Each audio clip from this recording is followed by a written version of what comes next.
हम एक ऐसी बस्ती में मौजूद हैं जो चारों तरफ पानी से घिरी हुई है, लेकिन यहाँ के लोग जो हैं वो जाने के लिए तैयार नहीं है। ये स्कूल का गेट है, इससे आप अंदाजा लगा लें कि जो स्कूल का गेट है वो बिल्कुल डूबा हुआ है और आप इससे अंदाजा लगा सकते हैं कि कितना जो है वो गहरा है पानी। क्या वजह, आप अपना घर क्यों नहीं छोड़ के जा रहे हैं? कहाँ जाए हम अभी?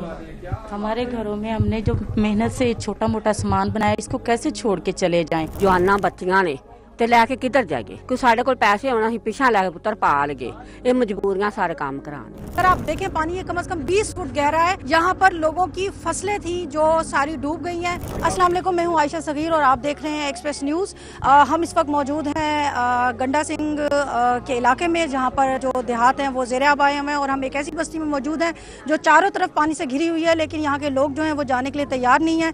यहाँ पर एक समाजी तंजीम है कसूर की, वो यहाँ के लोगों के लिए खाना और पानी लेकर आए हैं। यहाँ पर हमारे साथ उस तंजीम के नुमाइंदे फहद साहब मौजूद हैं, उनसे पूछते हैं और उनसे जानने की कोशिश करते हैं कि कितने दिनों से ये सर्विस फराहम कर रहे हैं। अस्सलाम वालेकुम। जी वालेकुम सलाम, क्या हाल है? ठीक है। हम तकरीबन 3-4 दिन से हमने अल्हम्दुलिल्लाह स्टार्ट किया है। हमने प्रॉपर इसका पहले सर्वे किया, इसको देखा कि लोगों को क्या चीज़ चाहिए और क्या चीज़ नहीं चाहिए। यहाँ पे जो इस टाइम हालात हैं, लोग खाना पका वगैरह नहीं सकते।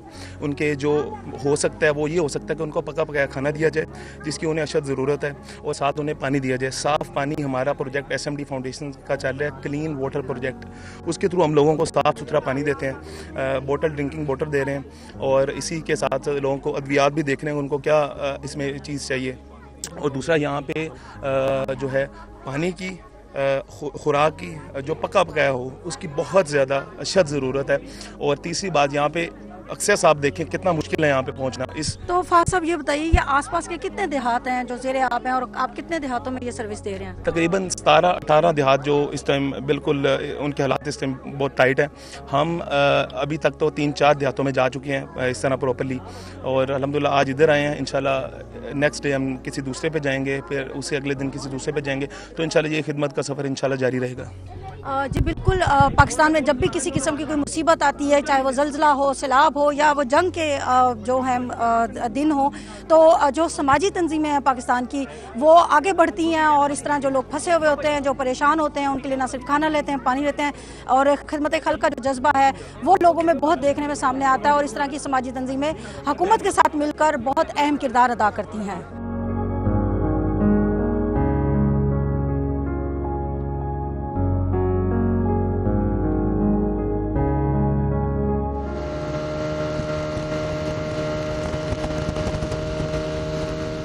नाजरीन, अब हम इस वक्त एक गांव के करीब पहुंच चुके हैं और यहाँ पर रेंजर्स की एक आखिरी जो चेक पोस्ट है वो है, और साथ ही जो है वो आप अगर देखें यहाँ पर जो है वो पूरा गांव है और ये गांव जो है बिल्कुल डूब चुका है। घरों के अंदर जो है पानी दाखिल हो चुका है और हमें अभी बहुत सारे लोग नज़र आ रहे हैं। और अगर मेरा कैमरामैन आपको इस तरफ दिखाए तो ये एक स्कूल है जिसकी इमारत जो है वो बिल्कुल डूब चुकी है, और वो आप देख रहे होंगे ये स्कूल का गेट है। इससे आप अंदाज़ा लगा लें कि जो स्कूल का गेट है वो बिल्कुल डूबा हुआ है, और आप इससे ये गहराई अंदाजा लगा सकते हैं कि कितना जो है वो गहरा है पानी। और जो आपको इधर स्कूल की बिल्डिंग नजर आ रही है, ये आपको ऊपर का पोर्शन नजर आ रहा है। बेसिकली नीचे पूरी एक इमारत है पूरी जो स्कूल की है, और ये जो आपको ऊपर नजर आ रहा है ये अगर आपको सामने ऐसे लगे कि जैसे ये सरफेस पे है, तो ये ऐसे नहीं है।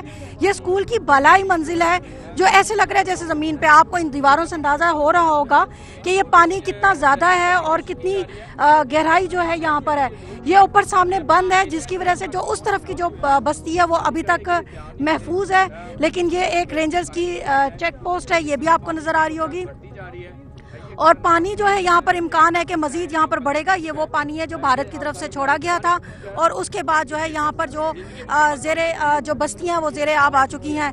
ये आपको सामने नज़र आ रहा होगा, ये लोगों की रिहाइश गाह है। लोग यहाँ पर रहते हैं, उनके घरों के अंदर जिस तरह से देखें आप पानी बिल्कुल दाखिल हो चुका है। और ये जो एरिया है ये बिल्कुल मुकम्मल, यहाँ पर जितनी फसलें लगी हुई थी वो तबाह बर्बाद हो चुकी हैं। और जाहिर सी बात है जब पानी उतरेगा तो उसके बाद यहाँ पर बहुत कभी इम्कान है कि यहाँ पर बीमारियाँ फूट पड़ेंगी, क्योंकि सूखने का जो अमल है उस दौरान में यहाँ पर जो बीमारियाँ हैं वो इसके कीचड़ की वजह से और खड़े पानी की वजह से यहाँ पर फूट पड़ेंगी। ये आपको जो दरख्त नजर आ रहे हैं, ये दरख्त जो है काफी बड़े बड़े हाइट के दरख्त हैं। उससे आपको अंदाजा होगा कि ये जो बड़े बड़े दरख्त हैं आधे से ज्यादा जो है वो डूब चुके हैं। वो जो आपको सारा एरिया नजर आ रहा है वो बॉर्डर है, ये उस तरफ जो है वो इंडिया का इलाका है और उधर के जो वो हैं देहात वो भी ज़ेर-ए-आब आ चुके हैं और उधर भी जो है इवैक्यूएट कर किया जा चुका है। जिस तरह के हमारी तरफ की साइड के जो देहात हैं वो इवैक्यूएट किए गए हैं। पाक फौज की जो टीमें हैं वो भी और अल खिदमत वालों की टीमें हैं और रेस्क्यू 1122 की टीमें हैं जिन्होंने यहाँ पर लोगों को रेस्क्यू किया है। यहाँ से अभी भी लोगों को इवैक्यूएट किया जा रहा है क्योंकि बहुत सारे लोग ऐसे भी हैं जो अभी भी अपनी जगह छोड़ने के लिए तैयार नहीं है, जिनके घर मुकम्मल तौर पर डूब चुके हैं। उनको तो जिस तरह से रेस्क्यू किया गया सो किया गया, लेकिन जिनके घर आधे डूबे हुए हैं और छतें उनकी अभी तक जो है वो खाली है, वहाँ पर पानी नहीं है, तो वो छतों पर लोग बैठे हैं। हम आपकी उनसे भी बात करवाएंगे। लोगों का कहना यह है कि यहाँ पर उनके माल मवेशी जो है वो डूब गए हैं, फसलें जो हैं वो डूब गई हैं, लेकिन घरों के अंदर जो सामान है वो अक्सर इसके ऊपर चोरी चकारी हो जाती है और लोग चोरी करके ले जाते हैं। इस वजह से जो लोग हैं वो यहाँ से जाने के लिए तैयार नहीं है। उस तरफ जो आप सारा इलाका देख रहे हैं वो बॉर्डर पार है, इंडिया का इलाका है और इस तरफ जो है ये पाकिस्तान का इलाका है। ये इलाका है गंडा सिंह बॉर्डर जो है, यहाँ ये वो इलाका है और वो आप एक इमारत देखें वो भी पूरी आपको डूबी हुई नजर आ रही होगी।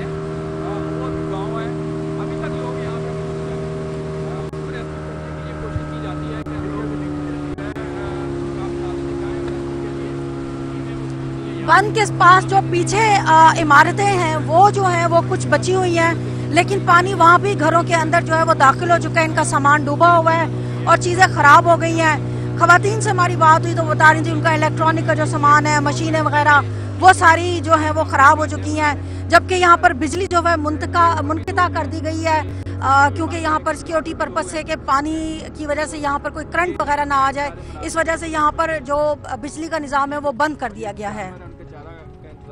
पीछे लोग सामने बैठे हुए हैं, वो एक खातून जो है वो सामने बैठी हुई है इधर। नाजरीन आप देख पा रहे होंगे कि वहाँ पर अभी भी कुछ लोग बैठे हैं, उनका जानवर है उसके लिए वो चारा वगैरह बना रहे हैं। वो लोग फैमिलीज जो हैं वो बैठी हैं, उनके ये घर हैं जो उन्होंने घरों से निकल के साइडों पे किनारों पे जाकर बैठ गए हैं। आपको वो खवातीन नजर आ रही होंगी दरवाजे के पास, वो अपने घर के किनारों में बैठी हैं। हम उनसे बात करते हैं और उनसे जानने की कोशिश करते हैं आखिर क्या वजह है कि वो अपना घर छोड़कर नहीं जा रही। हम इस वक्त पहुंचे हैं एक घर में, आप ये देख सकते हैं कि चारों तरफ जो है ये घर जो है पानी के अंदर डूबा हुआ है और इस घर के अंदर खवातीन और लोग जो हैं वो मौजूद हैं। हम इनसे बात करते हैं और इनसे पूछते हैं कि क्या वजह है कि ये अपना घर छोड़कर नहीं जा रहे, जबकि बताया गया है कि पानी मज़ीद बढ़ेगा और मज़ीद जो है वो यहाँ पर चीज़ें डूबने का इम्कान है। जिस तरह कि आप देखें कि कितनी जगह जो है वो पानी में डूबी हुई है। अस्सलाम वालेकुम, क्या वजह है आप अपना घर क्यों नहीं छोड़ के जा रहे हैं? कहाँ जाए हम अभी? हमारे घरों में हमने जो मेहनत से छोटा मोटा सामान बनाया, इसको कैसे छोड़ के चले जाएं और ये हम यहाँ से कैसे निकालें? हम पिछले 12 दिनों से यहाँ पर फंसे हुए हैं, कोई हुकूमती इमदाद हम तक अभी नहीं पहुँची। ये इदारे वगैरह हमें खाना तो दे जाते हैं, लेकिन हमें बहुत ज़्यादा डर है, हमारे छोटे छोटे बच्चे हैं हमारे पास। लेकिन जिस तरह से ये कहा जा रहा है कि पानी मज़ीद बढ़ेगा और यहाँ पानी आ जाएगा, और जैसे हम बाहर देख रहे हैं आपका ये घर पूरा चारों तरफ पानी से घिरा हुआ है, तो कहते हैं कि जान है तो जहाना, आप लोगों की ज़िंदगियाँ बचेंगी तो ही जो है ना ये चीज़ें भी, चीज़ों का क्या है, चीज़ें तो फिर आ जाती हैं। तो मेरा ख्याल तो ये है कि आप लोगों को जो हुकूमत ने रिलीफ कैंप बनाए हुए हैं वहाँ पर जाना चाहिए। क्या वजह है कि मैंने देखा है ये बच्चे भी हैं और ख़वातीन बुज़ुर्ग भी हैं यहाँ पर, लेकिन आप लोग नहीं जा रहे? तो अगर आपका कोई सामान ज़्यादा है तो आप ये भी कर सकते हैं ना कि आप उनसे कहें कि आपका कुछ सामान जो कीमती है वो साथ ले जाएं। यहाँ पे हमें सिर्फ एक ना बेड़ी जो दी गई है ना कश्ती, उसकी हालत बहुत ज़्यादा ख़राब है अभी, उसमें तो बैठने से डर लगता है, तो उसमें हम अपने बच्चे और सामान लेके कैसे बाहर निकलेंगे उससे? तो आप इस घर में कितने लोग हैं? हम 5 लोग इस घर में, 4 लोग 60 वाले घर में 5 रहते हैं और 5 इस घर में रहते हैं। हमारे पास छोटे छोटे 3-4 बच्चे भी हैं। हमारे शोहर सारा दिन पानी में मजदूरी करते हैं, जो लोगों का चारा काटते हैं। तो अब आप हुकूमत से क्या चाहते हैं? जगह नहीं है। हुकूमत से क्या चाहते हैं? हुकूमत को चाहिए कि वो हमारी मदद करे, हमें कोई अच्छी जगह फराहम करे जहाँ पे हमारे जानवरों को भी चारा मिल सके। हमने एक जानवर रखा हुआ है, हम अगर यहाँ से उसको लेके जाते तो उनको भी भूखा मारेंगे हम। कैंप में हमें अगर हर सहूलत दी जाए तो हम जाएंगे, क्यों नहीं जाएंगे? हमारे साथ 2 बच्ची हैं जो स्कूल जाती हैं, उनका कहना है कि उनका स्कूल भी डूब गया है। एक फजीलत है, फजीलत 10 क्लास में पढ़ती हैं। फजीलत, आप यहाँ पर हैं, आप कैंप में क्यों नहीं जा रही? आंटी, हमें कैंप में कैसे जाएं? यहाँ बहुत ज़्यादा पानी है और हमें एक कश्ती दी गई, वो भी टूटी फूटी। हमें उसमें बैठने से ही डर लगता है कि हम कैंप में कैसे जाएंगे। हमारे स्कूल भी डूब गए हैं, हमें इतनी दिक्कत पेश आती है पढ़ाई में भी, हम कैसे जाएं स्कूल। हमारे साथ आप देख रहे होंगे बहुत सारे यहाँ पर बच्चे भी हैं और बुजुर्ग लोग भी हैं। इनसे बात करते हैं, इनसे पूछते हैं कि क्यों जो है वो ये जगह छोड़कर नहीं जा रहे। अम्मा जी, तुसी हुकूमत जड़ी है उसने तो आपको कहा है कि आप रिलीफ कैंप में आ जाएं, आप यहाँ से क्यों नहीं जा रहे जबकि चारों तरफ आपके पानी है? मेरी गल सुन, जवाना बच्चियां ने ते लैके किधर जाएंगे? कोई साढ़े कोल पैसे होना ही पिछा लैके पुत्र पाल गए, ये मजबूरियां सारे काम कराने। साड़ी तो रोटी मसा पूरी होंदी, शाम नूं दिहाड़ी करने। तो अब अगर यहाँ पानी मजीद बढ़ता है और घर के अंदर आ जाता है तो फिर क्या करेंगे आप लोग? फिर जाके असीं बन्न मारिया, अंदरों मिट्टी कढ़ के ना ते ओह अगे बन्न मारिया, मेथों उच्चा मारी बैठे ने मुंडे। ਧੀਆਂ ਜਵਾਨਾਂ ਨੇ ਤਾਂ नहीं छड़ के जाते, वक्त नहीं है कि जंगल प्यो में बहन दा। हाँ गल है। जैसे कि आपने सुना, यहाँ खवातीन अपनी बच्चियों की सिक्योरिटी को लेकर भी परेशान है। उनका कहना यह है कि उनके पास जो जवान बच्चियां हैं वो उनको इस तरह से कैंप्स में लेकर नहीं जा सकती, इस वजह से वो अपना घर छोड़कर यहाँ पर नहीं जा रही, और जो कि एक जेन्युइन बात है, लोगों का कंसर्न है। यहाँ पर हमारे साथ एक बुजुर्ग हैं, उनसे बात करते हैं। अस्सलाम वालेकुम चाचा जी, आप पहले भी कभी ऐसे हालात हुए यहाँ पे, तब क्या करते थे? पूरी दिहाड़ी दप्पा ही करते हैं, खा लेने दे, करे पाकड़ी करे नहीं पाकड़ी करे। तो चाचा जी, अगर पानी ज्यादा बढ़कर आ गया तो क्या करेंगे? आपके साथ इतनी बड़ी फैमिली है। पानी बह जाने धीआं जवाना ने किधर जाइए, गरीब है पहली थान ले नहीं जाती अगो, ते बारी दा बैठे सारी पहली पूरी को नहीं थे पुत्र।